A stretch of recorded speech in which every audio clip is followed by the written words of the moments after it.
Welcome back to The Explainer. So, in part one, we broke down the actual mechanics of the global financial system. Today, we're taking everything we learned and venturing into the dark side of the petrodollar. We're going to ask what is honestly the ultimate geopolitical mystery of our time.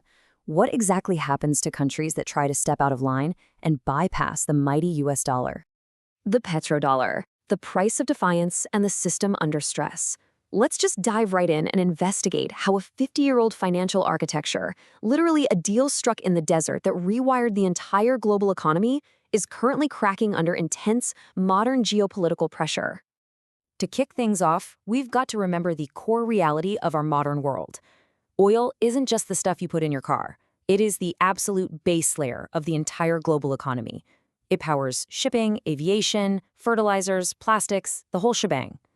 And because every nation needs oil to survive, and because that oil can basically only be bought using US dollars, the dollar acts as the unavoidable economic oxygen of international trade. This gives America a completely unmatched superpower. Economists literally call it an exorbitant privilege, because it allows the US to essentially weaponize access to that financial oxygen. Section 1. The Petrodollar Trap. You see, the whole world operates inside this trap, and it's propped up by two absolute pillars. For this entire system to actually work, number one, oil has to remain the world's primary energy source, and number two, it must continue to be priced exclusively in US dollars. If either of those change, like if oil gets widely replaced or if it starts getting traded in another currency, well, that trap springs wide open.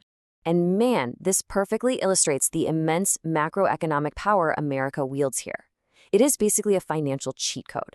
Since everyone, everywhere, constantly needs dollars just to keep their lights on, the rest of the world is practically forced to stand by and buy US debt.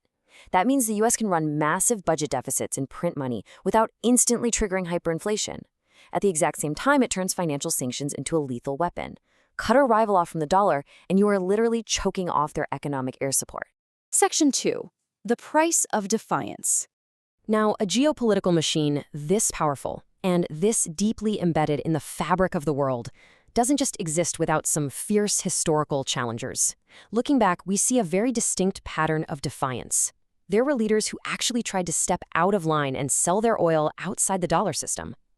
Back in the year 2000, Saddam Hussein in Iraq started pricing oil in euros. 3 years later, the US invaded. Fast forward to 2011. Libya's Muammar Gaddafi proposes the gold dinar, a pan-African currency backed by gold specifically to sell African oil.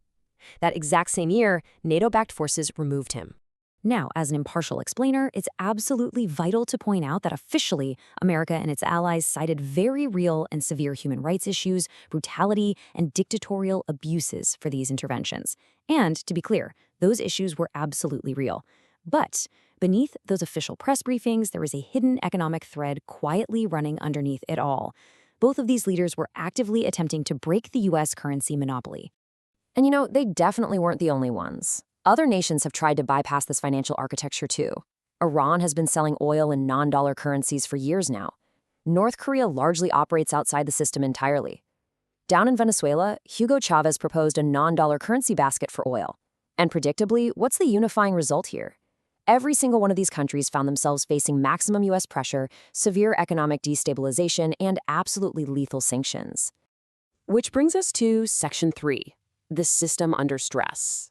So while history clearly shows the incredibly high price of defying the dollar, the 2020s are starting to tell a very, very different story. Following the outbreak of the Ukraine war and that immediate wave of Western sanctions, Russia essentially proved that it was actually possible to bypass the dollar on a massive scale. They started actively trading their oil and gas exports for Chinese yuan and Indian rupees. For the first time in a really major way, the world was seeing undeniable cracks in the global dollar machine. Then, in early 2023, a massive shockwave hit the global financial markets. Saudi Arabia publicly stated they were open to trading oil and currencies other than the dollar. Okay, why is this so earth-shattering? Because Saudi Arabia is literally the founding partner of the petrodollar deal. That 1974 agreement in the desert is what kicked this whole thing off. So for them to even float this idea sent absolute panic through the system. If they break the deal, the entire global financial structure fundamentally shifts. Section 4, the BRICS alternative. With the founding partner suddenly wavering, The rest of the world isn't just sitting on its hands. They are slowly, methodically building a parallel financial universe. We're seeing active, modern workarounds happening right now. The BRICS bloc, major players like India, China, Russia, Brazil, and South Africa, they are openly discussing parallel currencies. Now, obviously, an immediate switch isn't easy. The US dollar has unmatched financial depth, legal trustworthiness, and 50 years of network effects. It's incredibly costly to switch overnight. But these active bilateral agreements, like India paying for Russian oil in rupees, show us that the general direction of global trade is undeniably shifting away from pure dollar reliance. And this approach perfectly explains what countries like India are doing. India is one of the biggest oil importers on the planet. Every single time they use dollars to buy oil, they view it as a hidden tax, right? Because they have to earn or borrow those dollars first. So what's their play? They engage in strategic ambiguity. They quietly sign bilateral deals to buy oil in rupees, effectively hedging their bets. They save enormous amounts of money, all without ever officially breaking ties with America. It's actually a brilliant move. Section 5. The Future of Power. As we zoom out here, it becomes crystal clear that this entire conversation isn't just about economics or money. This is the absolute foundation of modern geopolitical power. The real game of geopolitics is played in energy, infrastructure, and currency systems. I mean, the petrodollar explains almost everything about American foreign policy. It explains that deep and sometimes confusing alliance between the US and Saudi Arabia. It explains the intense US obsession with maintaining stability in the Middle East, because instability threatens that oil-dollar link. And it reveals exactly why financial sanctions are the absolute most lethal weapon in America's arsenal. They are quite literally trading military protection for guaranteed global currency demand. So as countries like Russia and the BRICS nations continue to quietly build these parallel systems, we are left with the defining question for the next 20 years. If the rest of the world starts pricing its most valuable resources in other currencies, what happens to American hegemony when the world no longer needs its economic oxygen? That 50-year-old deal in the desert is cracking, and the financial earthquake that follows is going to reshape all of our lives. Something to think about. Catch you in the next explainer.